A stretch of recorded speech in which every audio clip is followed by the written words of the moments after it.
went to my first challenge day at 25, Okay. and it was so eye-opening. I had been living in Seattle, and I had my own painting company, and it's been my passion to start working with teenagers, and I didn't feel like that work was feeding me, and wanted so bad to start working with teenagers. And my original goal was to start working with teenagers, doing outdoor programs and things like that, because that played a big part in my change from being on drugs and stuff when I was a teenager. So I had my own painting company, and then I went to my first challenge day, and it was like, this is what I've been waiting for. This is what I want to do. So wow, that's great. Yeah. So how did you end up going to a challenge day? I have a friend who's also a challenge day leader, Okay. and I had no idea what he did.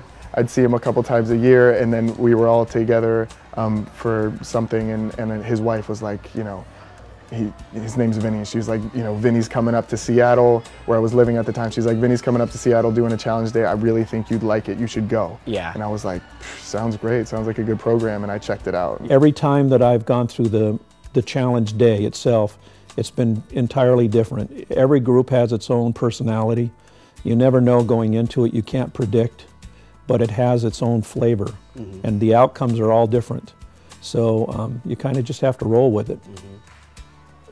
Generally, we have 90–95% of our student body participating in Challenge Day. And we do an effort to connect with parents during our open house and meetings and bulletins. We send out daily bulletins to over 200 families. And so they get all the information that's happening. So we communicate extensively, I think, here. As a leader, it would seem that you would need to sort of be under a specific age to not be the adult that is speaking to the kids. You're more closer to their level, their age, the things that they're into. Is that true? No. No. We have a diverse group of leaders. We have them who are parents and even grandparents doing this job, very much like what we would say a parent figure, to, I guess, with my group, where it would be, a younger crowd, mid-20s, something that they can relate to a little bit more in terms of they could understand because they're kind of close to my age, or they just went through it, or maybe we just look like their bigger brother or sister. But no, that's not true. We have a wide range of age. I think Challenge Day has added to that no barriers, no boundaries for anyone in our school, that the best and the brightest of us will have opportunities of enrichment. And those that are struggling, that have disabilities, they have a place too. So everyone here at this school is valued. Everyone has a place. Everyone, we believe, can learn to their own ability. Right. That's what we're trying to do.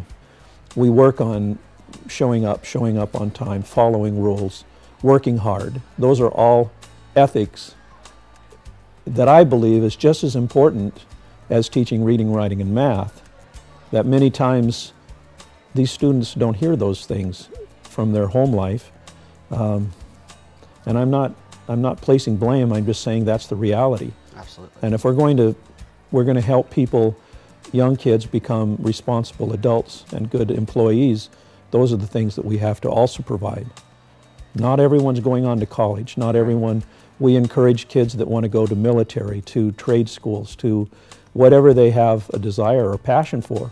I've had students that have graduated that have gone into follow a dream and becoming a musician, or whatever the dream is, we try to give them the tools to make them successful. Whether their stories are so deep or not, the result's always the same, and Challenge Day never fails. When we return, we will sit down with students, parents, and school staff and see how Challenge Day has affected their lives.